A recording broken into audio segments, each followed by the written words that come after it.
This was your top four at last year's Texas Pro. Steve Kuclo, you can see him at the end. He took second place, and of course, Ian Valliere won this show.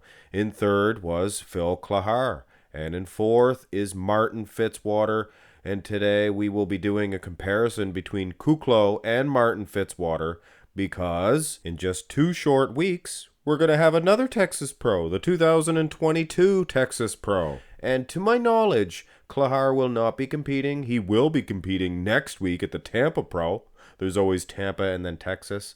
But any which way, with the absence of Ian and Clahar, you may very well be looking at the top two at the 2022 Texas Pro. It's so exciting, guys. We have Tampa, then Texas. All these new names. Isn't bodybuilding exciting? Sure is. Sure is. What does Martin Fitzwater have to do to defeat a guy that placed 2 places ahead of him? And in the grand scheme of things, guys, that's not very far away. In particular, that was a big lineup at last year's Texas. So these guys were pretty close. What does he have to do? I think he needs to tighten up in the condition. You can see in the legs, even in the pictures, guys. And if you can see on pictures, you could definitely see in real life, there is a thin skin, a things of that nature of Steve Kuclo. Now, if Martin Fitzwater, in my opinion, even matches him, obviously if he gets better condition, that would be good too. That would be good. But if he matches him, I think he can take him because he has that V-taper, dreamlike shape. Love Martin Fitzwater's physique. Here's the front lat spread. Now, it's going to take a lot of doing, Gorilla, for Fitzwater to get a victory over Big Steve in this shot. Look at the legs, the wheels on Steve, and his midsection looks very tight for Steve. I think those hands in there creates maybe a illusion of a Victorian waistline, which of course Martin has an incredible X-frame. Look at the lats. Upper body, I would maybe give it to Martin Fitzwater. Look at the Dorian-esque lats. But I mean, Kuclo, he's big, he's tall, and that can make a difference. Now, like I said, guys, if condition was equal, and this isn't to judge and say Steve wasn't as good, and, Martin was ripped off. This is just to see what Martin needs to do. And in the front lat spread, it's the same thing as the front double. It's going to be close if condition is equal. Turn to the side. What does Martin have to do in the side chest? Not a thing. I think he needs to maintain the side chest. And I think I maybe even sized them maybe wrong. Well, maybe not. I guess Steve is a couple inches taller, I think. But in the side chest, you could see on the stage pictures or the side-by-side pictures, Martin looked absolutely huge. In the quads, look at that. That is cartoon-like quads. Unbelievable. This guy is a future Mr. Olympia champion. I'm telling you right now.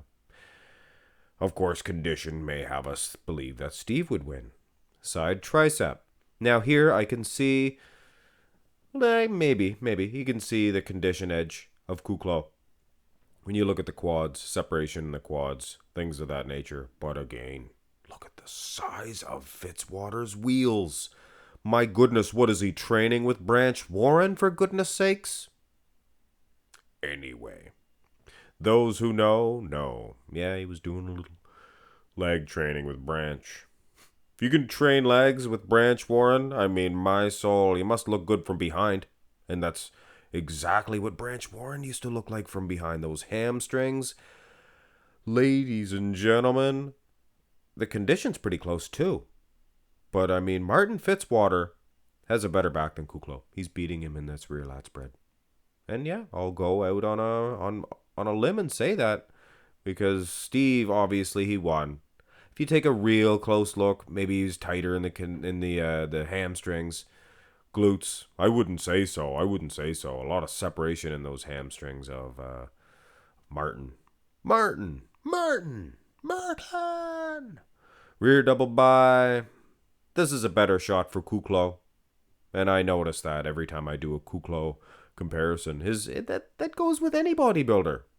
I don't think there's maybe Phil Heath. Both his were pretty good, but there's always seems to be one better than the other. Ronnie Coleman, both his were pretty good too. But Kuclo, the rear double, for him, stronger pose. And Martin, absolutely, that rear lat spread was incredible. But his legs, in my opinion, still beating Steve. So Martin, do not change the formula you have for those wheels. Obviously, the guy's training lags with Branch Warren. He's not too worried about changing his formula for those wheels. Those are incredible. Abs and thigh. Now, Steve looks better from the front as far as the wheels are concerned. Looks more conditioned. And you could see that. And the opposite could be said from those rear shots. So maybe switch your workouts up. Do front training for your back. You could do like back sit-ups or something. I'm just joking, obviously, guys. Imagine trying to do backwards dumbbell flies for your back. That would work, wouldn't it? Well, maybe not. You might kink up. I do like the ab development and the overall V-taper shape, those lats of Fitzwater. But obviously the condition goes to Steve, and that's why he won. But that's not what this is about, guys. Most muscular, what can Fitzwater do in this one? Maybe pick a different pose. I mean, Steve, he's a big horse, and he's got both arms in this one. Both arms, Louis. You'll never get this chance again. Both arms. Both arm? Really, then? Both arm? Anyway. That's my Lou Ferrigno impression. Steve would have made a good Lou Ferrigno. Better than Bob Ciccarello. If you guys know what I'm talking about. Maybe not. But yeah, Martin, even if he was peeled, I would like to see him do a hands-on-hip one, just like Steve. I think he would come out very impressive. But still, guys, even if condition is equal, it's going to be an uphill battle for Fitzwater. Personally, I do prefer his physique in maybe more of the shots. Love that front double. Love that side chest. Side tricep was a good Steve pose. But the back lat spread, abs and thigh, of course, most muscular could be going to Steve. So realistically, it's looking good for Steve Kuclo heading into the Texas Pro. But man, oh man, come on, Fitzwater. Peeled, shredded. I'll get you next time, Gadget. Next time. All right, guys. Look forward to my Tampa Pro predictions. It's just next week, guys. And then we get the Texas after that. And then how long is it till we get the Olympia? Oh my goodness. All right, guys, that's it for now. Have a great night.